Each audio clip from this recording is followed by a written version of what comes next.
Hey guys, and welcome back to my channel. So today we're going to be talking about William Hornby, aka the King Crab. I know everyone's probably heard of the crab in a bucket analogy by now because we see it all the time, right? It's when there's a bucket of crabs, right?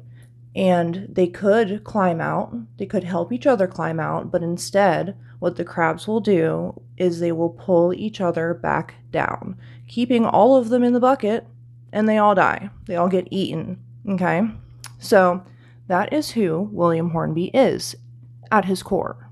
He is the leader of the crabs. He wants you to stay in the bucket. He likes the bucket, and he wants everyone to just stay there. I really don't know why.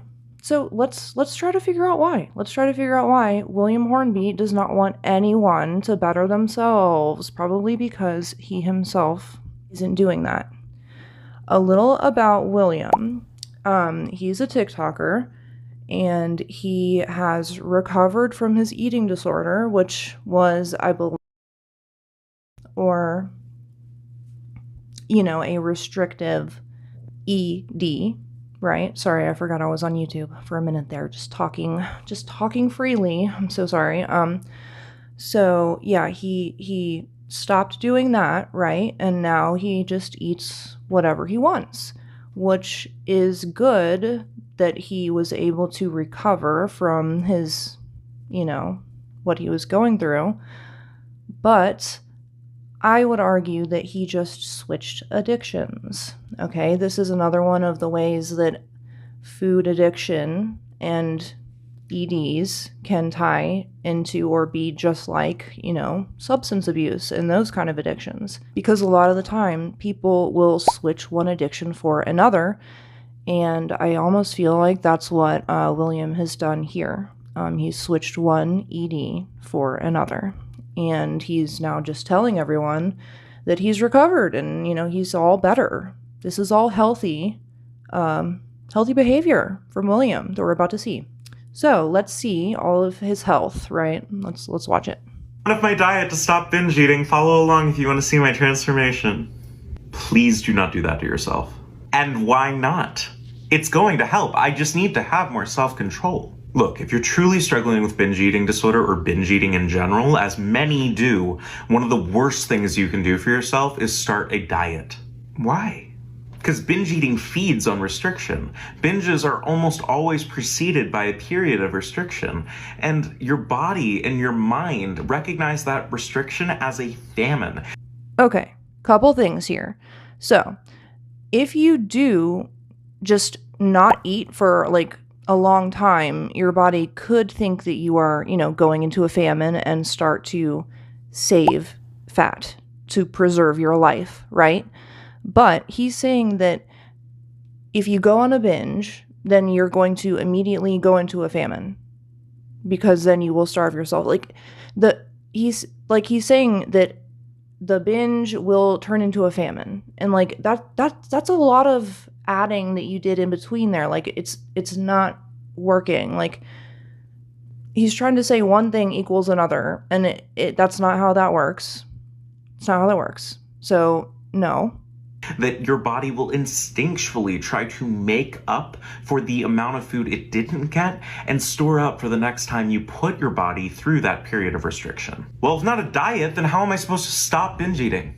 Ideally, you should see a registered dietitian and a therapist if you can afford it. If you can't, Project Heal connects people with resources, and the Alliance holds free support groups every week for people with eating disorders. Okay, so what he said there was if you can afford it, because a lot of people will use the excuse of, oh, I can't get better because I can't get help, or I can't lose weight because I can't get help.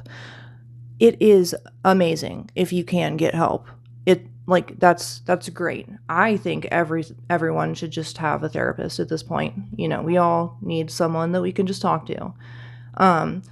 But we can't use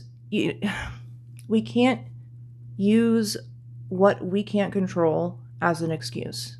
When it comes to something that can kill us, that can end our lives, we can't use something we can't control as an excuse.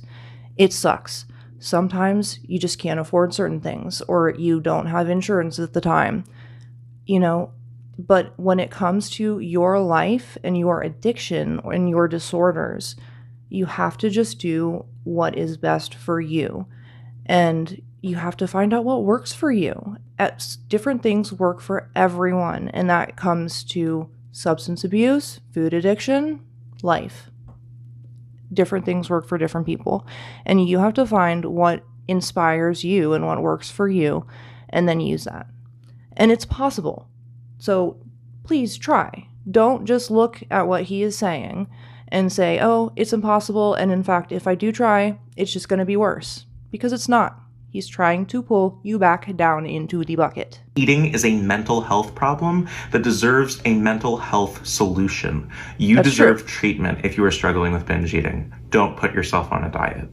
All right, so he said a lot there. I agree with some of the stuff he said, like binge eating is a mental health disorder, and it deserves more than, he didn't say this, but I believe this, it deserves more than people just saying, just put the food down or just stop, because we don't say that to addicts. I mean, that's just cruel, because you can't just expect someone to just stop doing something that like their mind is telling them to do. You know, it's harder than that, right? So those people need more help, and we need to look at it in a different way. I keep trying to say this in my videos. All right, so we're going to watch 2 more William Hornby videos. They're pretty bad.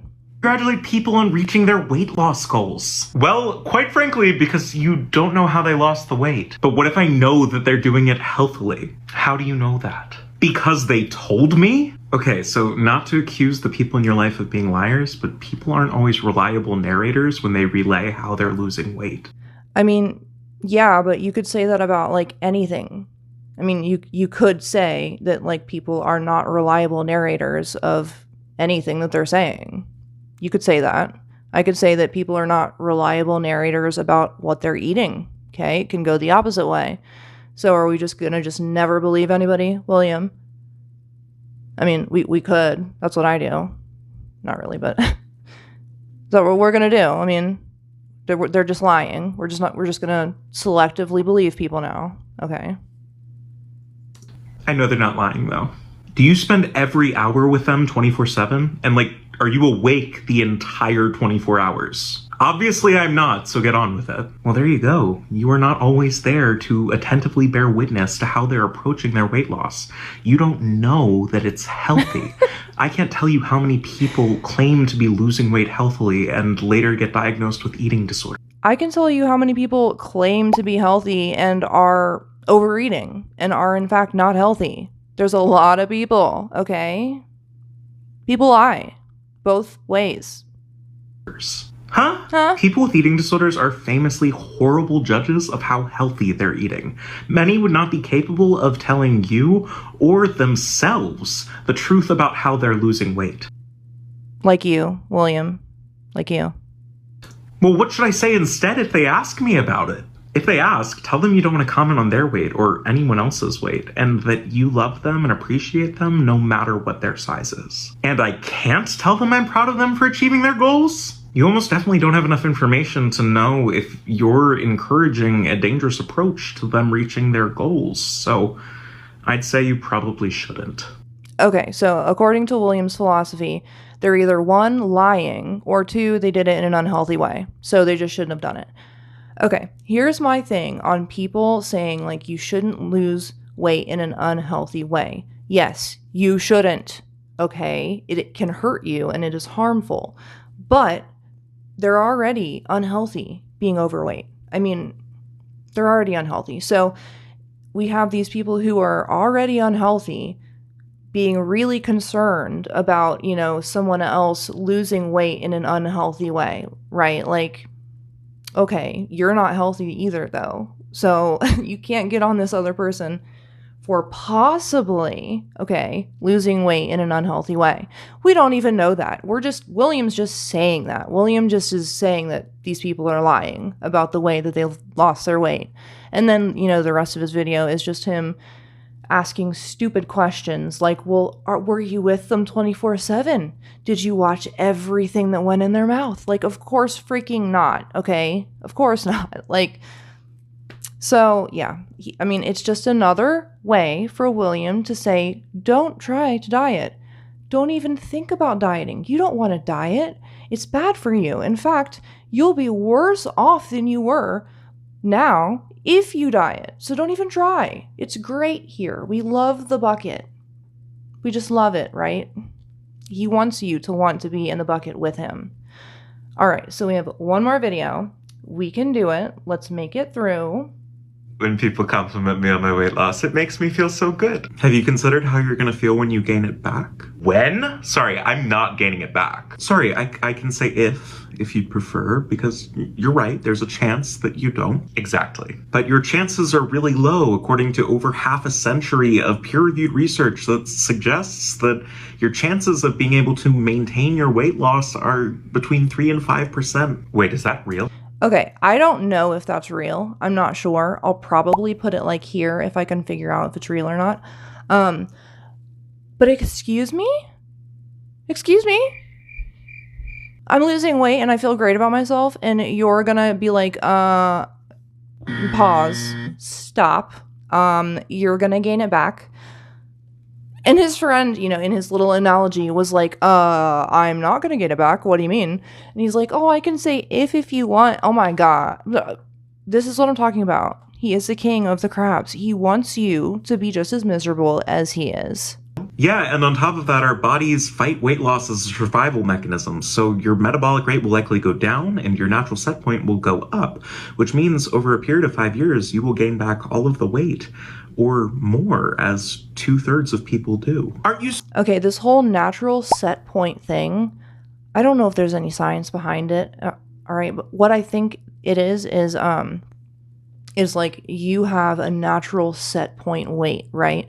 So like your body just wants to be at this weight. And for these people, you know, it's always an overweight weight that their body just wants to be at. And so he's saying that if you lose weight, your natural set point will get higher, okay? So your body will just want to be fatter if you lose weight. So don't do it. This is all what he's trying to prove to his friend that has already lost weight in his analogy, okay? Supposed to be pro-fat people or something? Why are you saying that like that's a problem? Oh, don't be mistaken. I'm pro-fat people. I'm pro any person and anybody, actually, and I think we all should be. But this isn't about that. You're not pro anybody. You're not pro anybody, okay? You're pro-fat, and that's it. Because if you're pro anybody, you wouldn't be freaking downing your friend here because his body weighs less now. This is about you and the long-term effects that this could have on your mental health. How do you mean that? Well, if you gain the weight back, as 95 to 97% of people do, how are you going to feel when all of the compliments go away? I guess that would feel kind of bad. Exactly. Welcoming compliments on your weight loss, no matter how it happened, is likely setting you up to feel worse about your body in the future, way worse than you ever felt about it before you initially lost weight. I never thought about it that way. This is crazy. Like, he is going so deep into, like, why you should not lose weight. Like, he's like, people will compliment you. And think of how terrible you're going to feel when you lose those compliments. Like, as if people are losing weight for compliments. I mean, like, yeah, everyone likes compliments, but that's not why we're doing it. We're doing it because we want to live longer. We want to move better. We want to breathe without huffing. Like, it's not the compliments. But like, that's like, that can get into someone's head if someone is like actually doubting themselves, like, oh my God, like, how am I actually gonna feel when I lose the weight or something? And like, they watch this and he's like giving reason after reason after reason why you should not lose weight, and they're all like, you're gonna feel terrible, people are gonna hate you. Like, oh my God, what is wrong with him? We all deserve better than participation in social anti-fatness. Be a part of the solution and not a complicit or active part of the problem. Okay, that was a lot. That was ridiculous. That was like, if that actually happened, they wouldn't be friends anymore. Like, if someone was like, oh, I'm losing weight, and they just came at them with all of that, like, oh my god. He is the king crab in the bucket. Like, he owns the bucket. He wants everyone else to come into the bucket with him and be just as miserable as him because misery loves company. So, that's William Hornby. I don't apologize for saying that I don't think that he has really overcome his ED. I think he has just switched, all right? Drug addicts, we get called out for switching addictions, okay? So, which, like, okay, that happens. And I wouldn't be getting on him for that if he wasn't acting like this to other people and possibly harming other people's recoveries. Like, don't pull people down. Like, if you want to overeat and want to do the fat acceptance thing, fine. But don't pull other people down. That's what makes me angry. Don't pull other people down. If you want to be in the bucket, make the bucket your home. But let other people leave the bucket if they want to, because that's their choice. Okay? All right, so that's it. All right, well, see you guys on the next one. Bye.